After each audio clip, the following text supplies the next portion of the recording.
এই daily star, প্রথম আলোর পত্রিকার ব্যাপারে অনেক আগে আলেমরা ফতুয়া দিয়েছিলেন। যেই পত্রিকা ভারতের দালালি করে, যারা আলেম ওলামাদেরকে বানায়, ইসলামকে অহরহ উল্টা করে লেখে, ভালো ছেলেদেরকে যারা সন্ত্রাসী বানায়, সন্ত্রাসীদেরকে যারা সাপোর্ট দেয়, এই পত্রিকা স্বাধীন দেশে চলতে দেওয়া যাবে না।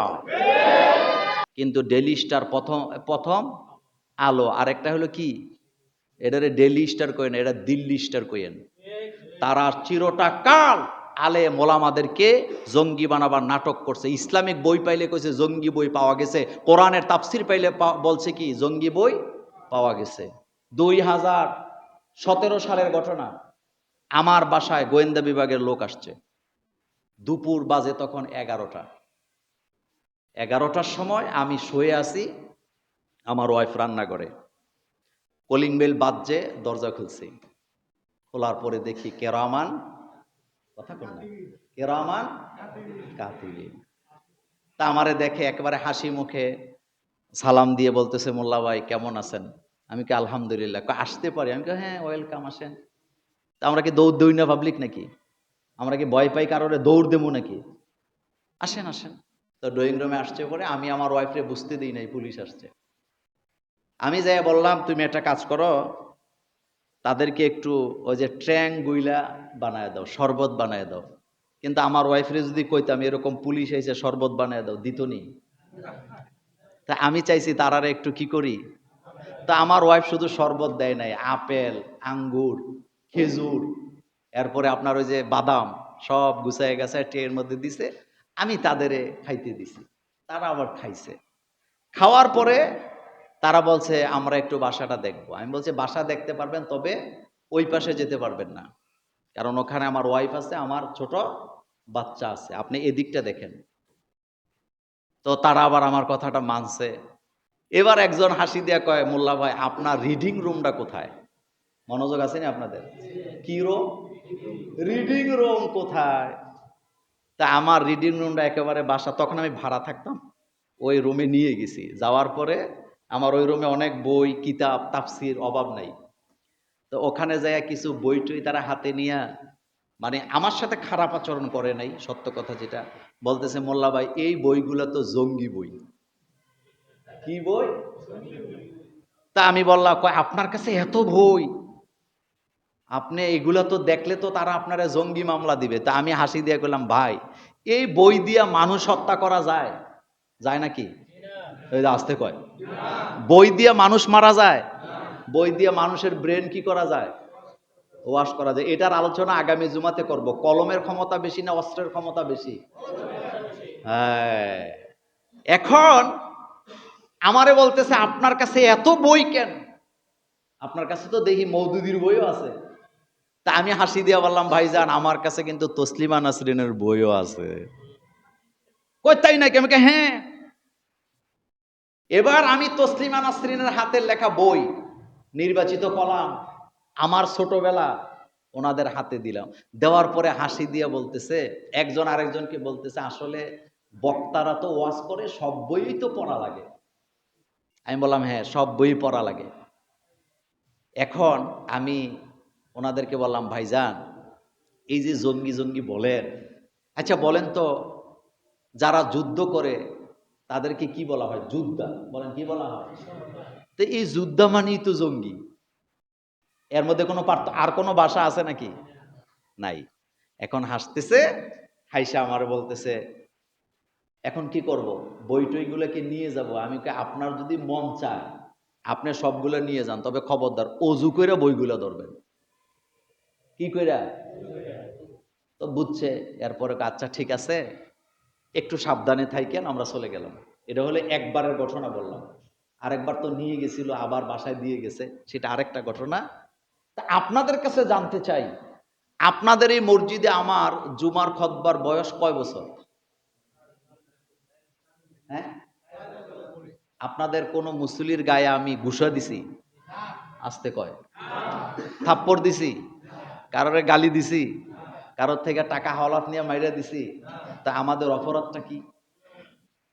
আমাদের অপরাধ মূলত একটাই, সেটা হলো জমিন যার, এত আসতে বললে আমি এটা গ্রহণ করবো না, জোরে বলতে হবে জমিন যার। এটার বাইরে আমাদের কোনো অপরাধ আসেনি। আমাদের আরেকটা অপরাধ এখন যোগ হয়েছে, সেটা হলো কোন আধিপত্যবাদের মাতাব্বরি আমার স্বাধীন দেশে চলতে দেওয়া হবে।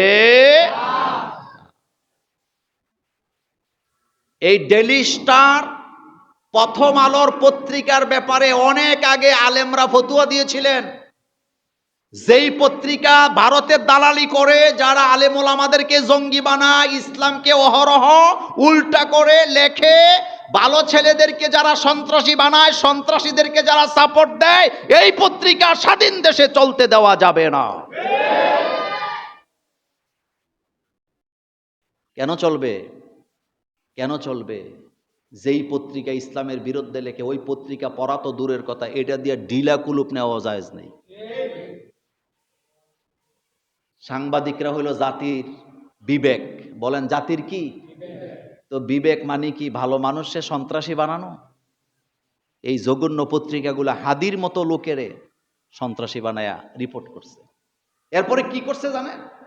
হাদি কোথায় লেখাপড়া করছে, তার বাপ কি ছিল, পুরা হিস্টোরি খুঁজে বার করছে। মানে ওর বাপ একজন আলেম ছিল, একটা মাদ্রাসার ভাইস প্রিন্সিপাল ছিল, মসজিদের নামকারা খতিব ছিল।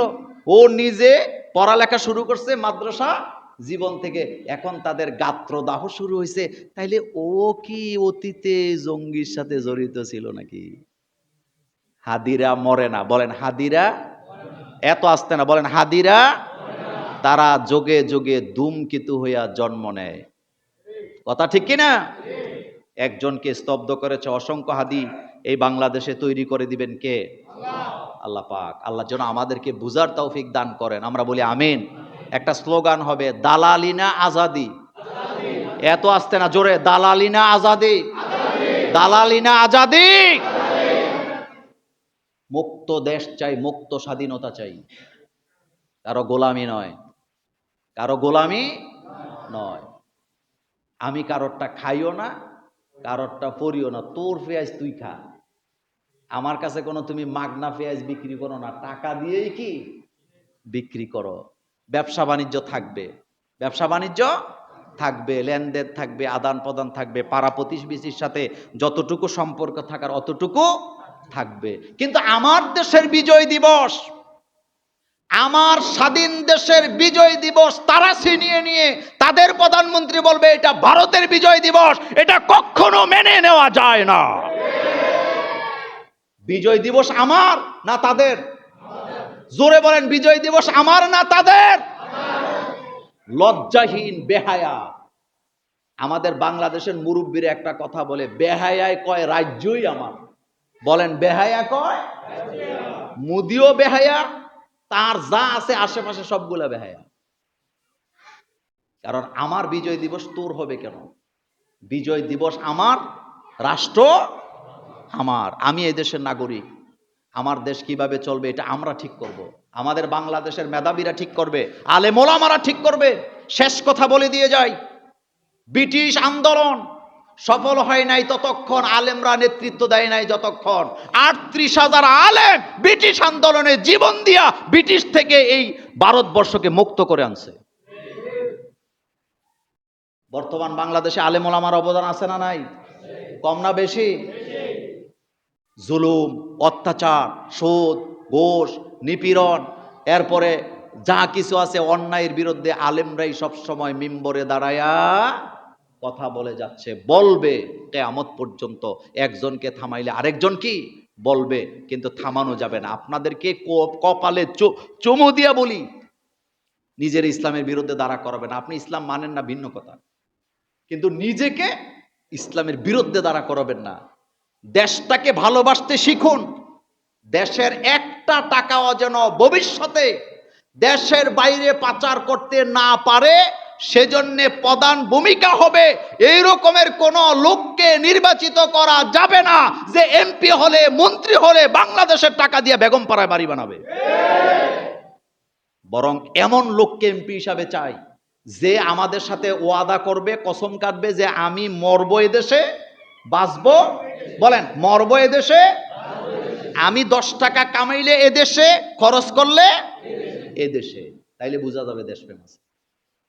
কিন্তু তোর ফুদ বিদেশ, তোর মাইয়া বিদেশ, তুই নিজে একটা বিদেশ বাড়ি করে রাখবি, তোরে পাবলিক দৌড়ানি দিলে আর এই সুযোগ দেওয়া হবে না। বলেন, আর এই সুযোগ দেওয়া হবে না। আমাদের কাছে আসতে হইলে নাকে খত দিয়ে আসতে হবে।